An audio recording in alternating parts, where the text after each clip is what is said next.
Welcome to Donnie Boone.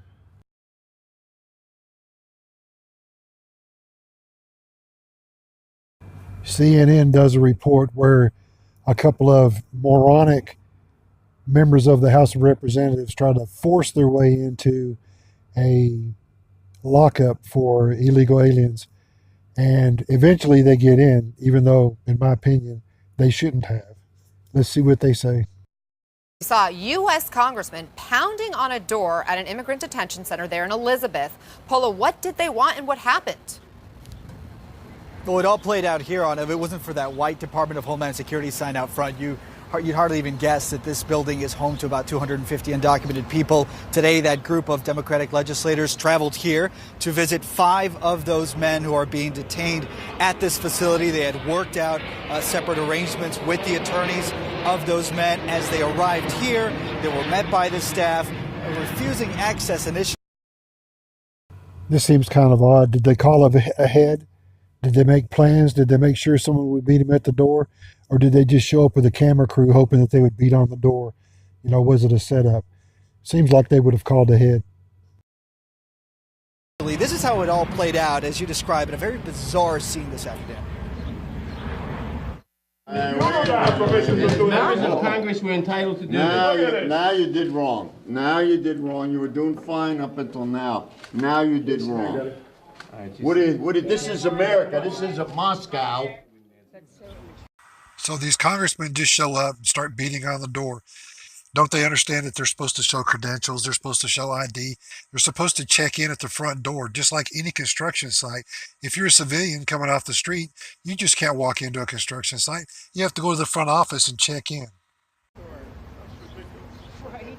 So how did all of this end? After about an hour and 45 minutes, supervisors were called, the police department was called, things certainly never getting out of hand, but these lawmakers demanding to see these 5 men who were here to see. They finally made their way inside, met with these 5 men. 3 of them had been recently detained at the border, separated from their children. And they were separated from their children because they were trying to sneak into the United States illegally. They were committing a crime. If they hadn't been committed a crime, they wouldn't have been separated from their children.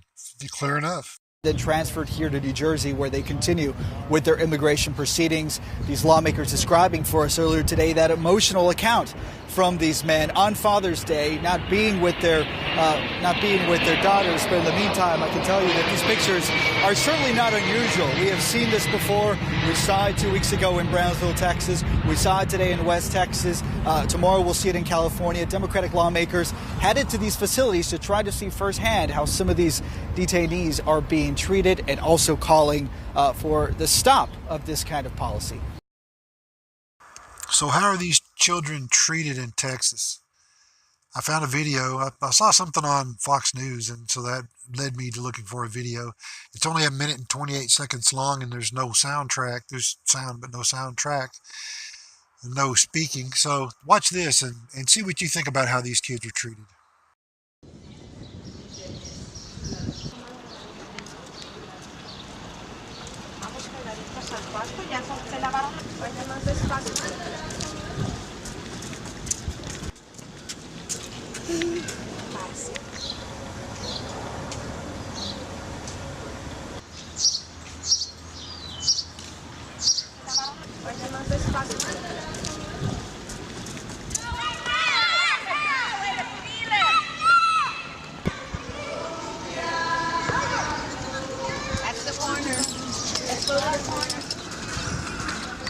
Empieza con ese.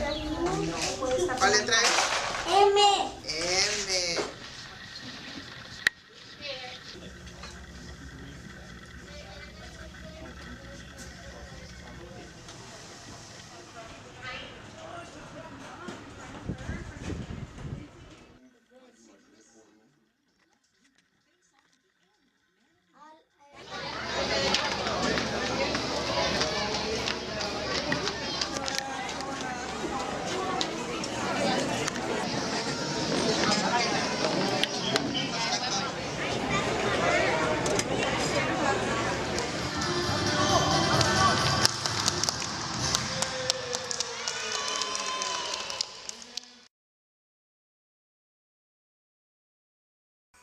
Looks pretty rough. Who would put yourself through that? That just looks so horrible.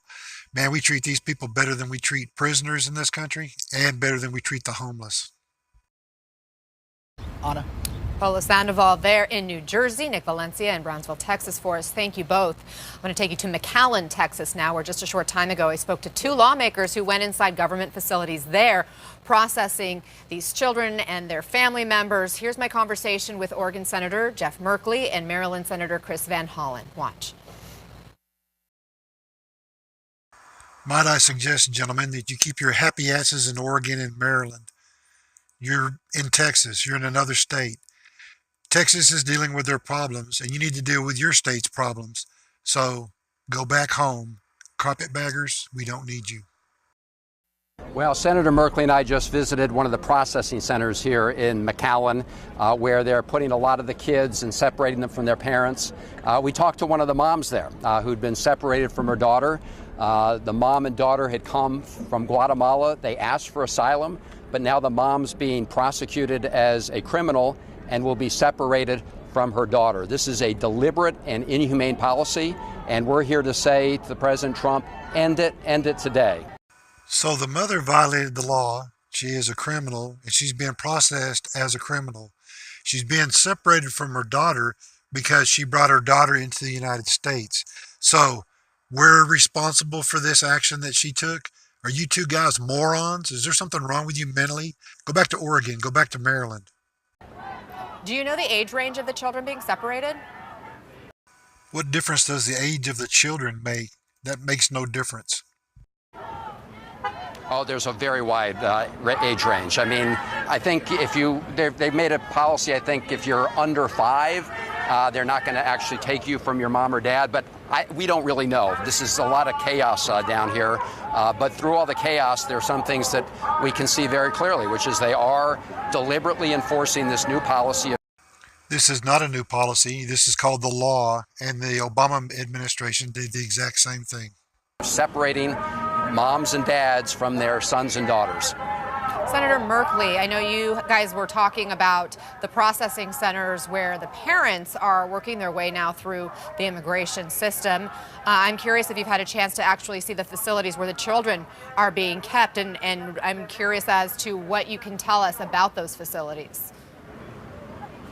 We are going to be able to see that facility in Brownsville later today. We have not seen it yet. We did, of course, see the children who were held inside here in wire mesh chain link cages that are about 30 by 30. A lot of young folks put into them. The chain link fence cages are only preliminary. That's when they immediately catch them. When they first catch them, they may spend 24 to 48 hours in those, and then they get processed to the really nice facilities that the video earlier showed. I must say, though, far fewer than when I was here 2 weeks ago. I was told that buses full were taken away before we arrived. And this is one of my concerns, that essentially when you have to give lengthy notice, you end up seeing a little bit of a show rather than seeing what's really going on at these centers.